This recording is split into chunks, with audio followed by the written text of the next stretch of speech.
Hi, my name is Carol Park, and I was born in La Palma, California, and I am 41 years old. My parents came from South Korea, and so they were immigrants. My dad died when I was about 10 years old. My mom recently passed away a few years ago, and they both were gas station owners. So my dad owned about 5 gas stations. I have 2 older brothers, Tony and Albert, and I'm the youngest of 3. I'd come home from school on Saigo, April 29th, and I was watching the news and then like the not guilty verdicts, right, of the 4 police officers who were on trial for the beating of Rodney King, and then starting to see like, oh, there's people gathering over here in Florence and Normandy. Oh, there's people. And it just kind of starting to grow and grow and grow and grow, and then me going, okay, there's a lot going on here. And then they're going, okay, now it's an all-out riot. And then I remember calling my mom and going, Amma, like, what's happening there? And my mom was like, I don't know, but there's a lot of people gathering under the sign of the station. And, they have a lot of like sticks and, they're throwing rocks and they're doing things to the cars that are passing by. And they're saying stuff like, and I told her, well, yeah, they just gave the not guilty verdicts for Rodney King. And she was like, oh, and I was like, Amma, 집으로 와, like, come home, like, please come home. And she was like, well, okay. And then I didn't hear from her for a little bit. My brothers were calling her, and the violence kept escalating and escalating on the news. And then finally I called again and we got a hold of her, and she was like, yeah, it's pretty bad, right? There's a lot of people here. And she's like, I called the police, right? 경찰을 부르는데 안 와, they're not coming. And I was like, well, just come home, just leave the station, just walk. And she's like, I can't, there's too many people, like it looks very dangerous. So that was that first evening. And then just for the next several days, it was just watching the news, just seeing how that violence kept going and going and how LA was burning. And then me and my mom and my brothers were like, well, that violence is everywhere. And then my mom started to get really, really worried, because she was like, well, what if they burn the station down? It was just this whole dramatic thing where my mom was like, well, I have to go and see, like, I need to go and get the Mugyong out of there. Like, we need to do something. I need to even make sure, like, the garage is still there. Like, she was really worried, because this is her lifeline. For many Korean Americans, our businesses were our lives. So if we didn't have that, if it was burnt down, how could you recover? So mom, being mom, was like, okay, time to go to the station. So she calls up a taxi cab, tells the taxi cab driver, hey, take me to Compton. And the guy's like, yo, there's like a full-on riot, right? Like, I can't take you there. They blocked off all the freeway. I can't. My mom was like, I'll give you money. So she gives him money, and he's like, all right, I'll get you as close as I can. And he goes to the back, to his trunk, he pulls out a shotgun. And he says, let's go. And he takes my mom as close to Compton as possible. And it was like Paramount. And she gets out of the car and she flags down some cops. And she's like, she basically begs them, like tells them where it is. It's on East Rose Cranston Atlantic. It's just right there. I just need to make sure it's standing. And they're like, all right. So they like drive her real quick, and she sees. And what happened was they bashed in the garage door, the bay doors, and they looted everything from in there, but they hadn't gotten into the cashier's booth yet. But what my mom was mostly looking for was to make sure that it hadn't burnt down. Across the street, they burnt it down, but they didn't burn down mom's station, so she was very, very lucky. I worried for her because she was doing those kinds of things, but that's like, like I want to say the Korean woman, spirit, like that kind of like need to survive and that need to like move forward and make sure she saw it herself. That was what drove her. But I just remember going, this is a bad situation. And I didn't know what to do. And at that time I was going to a private Christian school. So all I could do was pray and be like, dear Jesus, right? Please protect my mom and please protect everybody else. And hopefully our station is still standing. And so that was kind of my perspective as a little kid. At that time, I was 12 when the LA civil unrest broke out. The media portrayal of Korean Americans during the LA civil unrest was pretty bad. I can say that as an adult. As a child in 1992, all I knew was, this is really weird. Why do they keep showing this guy, this Korean guy, shooting at would-be looters or looters and people trying to break in or who are trying to shoot at him? Why aren't they talking about the other stuff? That's all I could say as a 12-year-old. From the adult perspective, I think that the media played a terrible role in this, because this wasn't just an isolated thing, this so-called Black Korean conflict that the media portrayed. This was in New York. This was in all the cities where inner city communities where Korean Americans had their businesses, and it's something to think about. That why were Korean Americans in those communities in the first place?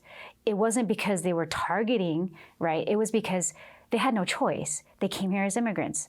They had no opportunity to climb that corporate ladder, right? The bamboo ceiling, the glass ceiling, all these things applied, and they had no choice. So they had to open businesses. Where could they afford to open businesses? In these inner city communities. But the way that the media would portray them was something else. Oh, look at these money-grubbing, mean, culturally insensitive Koreans who are here just taking jobs, right? This was one perspective. Another perspective was, well, these are hardworking Korean American business owners. But mostly what we saw was there's this Black Korean conflict. It was not right. It was not fair, because they were focusing on this interethnic tension that was ignoring the larger socioeconomic issues that were the real issues, the real problems. And so when I think about media, I think that was messed up. And I can say that journalists have the mandate to be objective, not to just portray one side. And I say this because I used to be a journalist. I was a journalist for several years, working at an Inland Empire newspaper. So I understand that perspective. So when I grew up and I became a journalist and understood how everything worked, it pissed me off even more, is what I have to say. So that's what I think about the media portrayal of Korean Americans during the LA civil unrest of 1992. My mom, they looted the station. They didn't burn it down. She had to replace all. It was a lot. It was a big loss, but she was able to manage. Other people in the community were not so lucky. It was like a 40% losses were sustained by Korean Americans. That is disproportionate. Mom didn't really talk about it so much. Like, I think that was pretty much a very big Korean thing, was to kind of just, it happened. How do we pick up our pieces? We need to still provide. What do we do? And Mom just, that's what she did. She's like, we have to pick up the pieces. You kids still need to go to school. I still need to feed you, right? So for her, it was, we have to move forward. At 10, my father passed away. And from that moment on, during that summer, my mom took me to the gas station with her because she had to sell all of the other stations, and then kept the one in Compton. And I had always asked her, why Compton? You could have kept the one in Lakewood. But she took me to the station with her. And so from that day forward, I started working at her gas station as a little kid, like taking inventory, working the shifts in the cashier's booth, weekend shifts, summer shifts, all those kinds of things. And then I would go to school and try to do my homework. I was not the best of students because of that. But I did that for a very, very, very long time. People were calling me racist names. People were saying, oh, you chink, you Jap, you gook. What I didn't like about it was all of that. The racism, the violence, things that I witnessed, things that I was subject to myself as well. I did write a book called Memoir of a Cashier, Korean Americans, Racism and Riots, which kind of talks about that experience growing up, working as a cashier in Compton before the 1992 LA civil unrest, during the 1992 LA civil unrest, and then after the 1992 LA civil unrest. So what I hated about it was the fact that I was stuck in a little booth every weekend working. And when I say working, I don't mean, 4 hours, here, 3 hours there. No, we would work like 24-hour shifts, 48-hour shifts, 72-hour shifts. If it was summer, it was the 72-hour shifts and those kinds of things. What my mom went through is what I think is the most phenomenal. Like, I was a kid, I'm resilient, I can grow up, I can move on. But my mom was a full-grown person, and she had to endure those things as an adult. So I think the second thing I say I hated the most about that was watching my mom have to suffer through that as a Korean immigrant. So for her, it was very difficult to try to communicate. But she could say some things, but it wasn't like how I'm talking to you now, right? So I hated to see her struggle. She did the best that she could, and she succeeded in her eyes by raising me and my brothers. Grew up to be happy and fat, right? We have 3 square meals a day. We're doing all right. And I think that's pretty much what I can say about that experience at the station for now. Before 1992, the civil unrest occurred. I want to say it was probably like 91 when I started to really cognizantly be aware of all of this stuff because of the shooting of Latasha Harlins by Sun Ja-du, the owner of the Empire Liquor Market.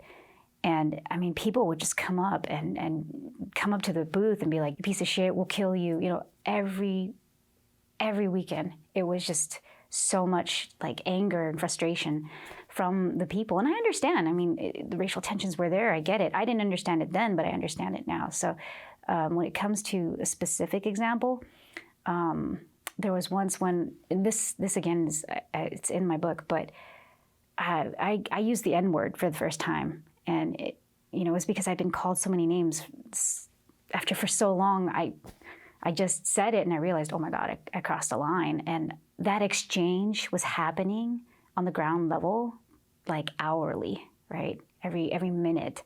But it wasn't something that we could see from that macro perspective. All we could see was what I was experiencing one-on-one. And people didn't know that this was happening everywhere. And that's that tension that was building in Los Angeles. So for me, I experienced it as a kid, one-on-one. My mom experienced it as well, one-on-one, face-to-face in that cashier's booth. But it wasn't just us. It was Ajima down the street, Ajashi down the street, right? And so forth and so forth and so forth. So, I mean, this is the 30th anniversary of it this year. I'm still thinking about it and still trying to understand the many facets of what occurred and what's still happening and why it keeps happening, these different kinds of civil unrests, whether it's because of a police brutality or something else, right? I'm just trying to understand all these different things. But I'll say this, the video that they showed in the media was a short clip. Did Sun Ja-du straight up murder Latasha Harlins? Absolutely. Straight up murdered her. But what occurred before that was what was left out, the context. Is Sun Ja-du guilty of murder? Yes. But if you watch that tape, there's an altercation. As a cashier, I can understand the frustrations that mount, right? She didn't have the bulletproof glass window, right? It was a countertop, right? So she got punched in the face, right? There was a lot of violence involved in there. And she reacted. She reacted wrong. She did not do the right thing. But from a cashier's perspective, I can see how it happened.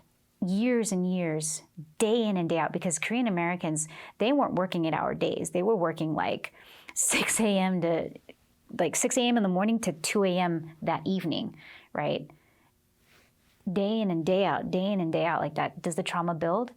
Yes, it does. So Sun Ja-du reacting the way that she did was absolutely wrong, but I see how it evolved to that for Sun Ja-du. Sun Ja-du needed help. She shouldn't have been working. She should not have been there that day if she was that stressed out, if she was having that much, those many issues.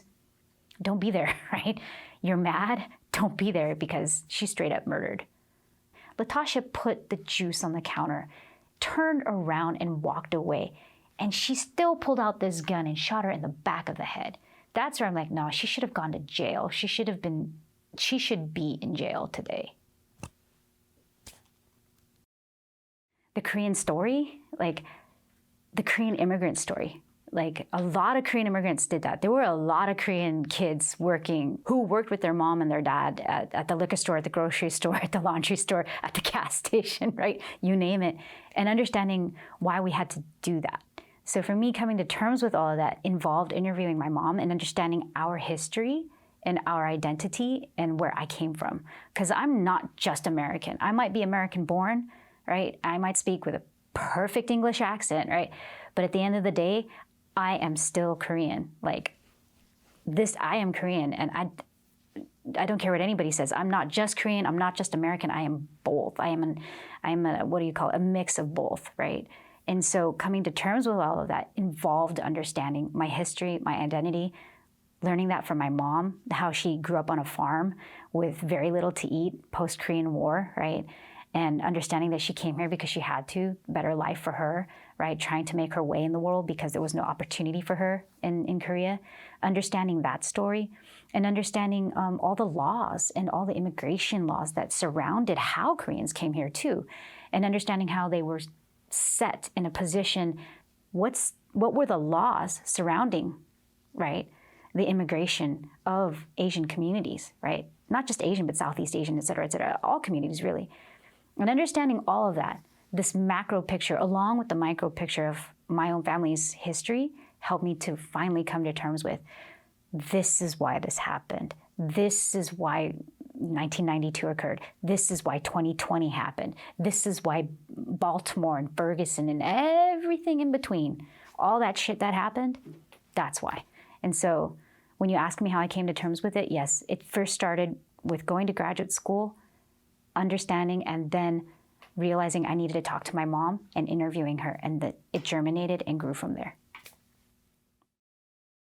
My name is Carol Park, and this is my Korean American story.